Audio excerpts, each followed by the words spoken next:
Kayo'y laging nananatili na nagtitigan sa isa't isa. Laging nagkakaisa sa mga pagmamalasakitan, pag-uunawaan, paggagalangan at pagpapakawalan. Dahil ito ang ating napakahalagang mga mabubuting bagay na karapat manatili lagi sa inyo bilang lingkod ng Diyos na tinilaga sa mga panahon ito. Kung kaya kahit man kayo ay dumaraan sa mga pagsubok at sulunin sa inyong mga buhay, naway lalo pang tumibay ang inyong mga pananalig at pagtitiwala, higit ang mga pananampalataya sa Diyos. Dahil kung kayo man ay nakakaranas ng mga bagay na kayo'y nahihirapan at nabibigyan, isa lamang tanda ito na kayo'y pinatitibay ng Diyos sa inyong pananampalataya.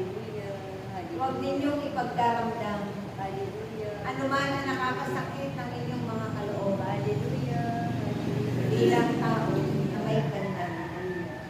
Ito nawa ay iingin ninyo sa Diyos na lagi ninyong mapaglabanan at tunay na mamibabaw ang kanyang paghahari at pag-ibig sa bawat isa sa inyo.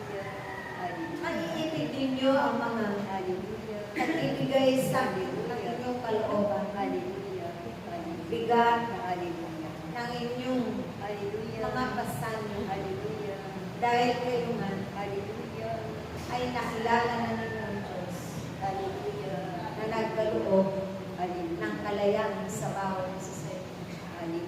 Kung kaya kayo rin ang magiging liwanag, kayo rin ang magiging daan, daluyan ng kanilang mga biyaya at pagpapala, tulad ng mga himala, bagong buhay, at sila rin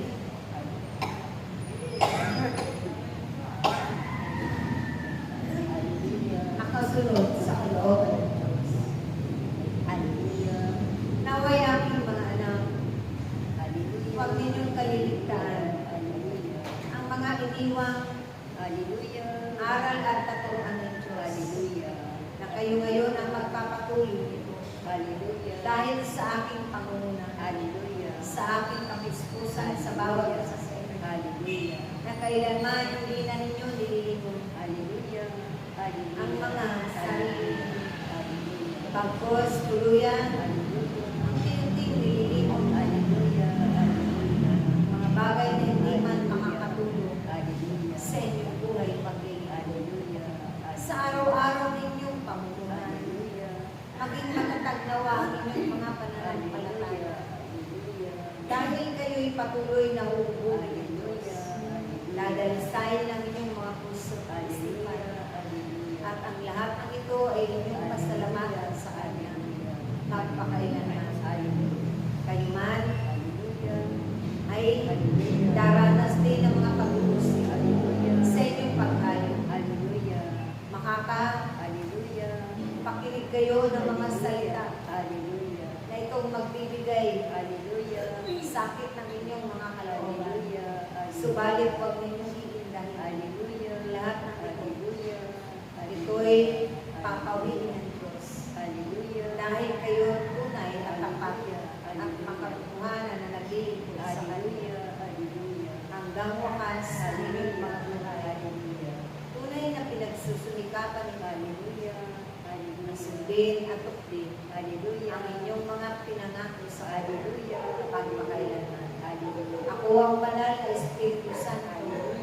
Na siyang gabay at patnubay ng tawag isa. At paapaalala natin ang bagay na mabubuhay. Upang ito ang ganapin ninyo. Sabihin ninyo at ibahagi lagi. Palagana. Magpakailanman. Amen.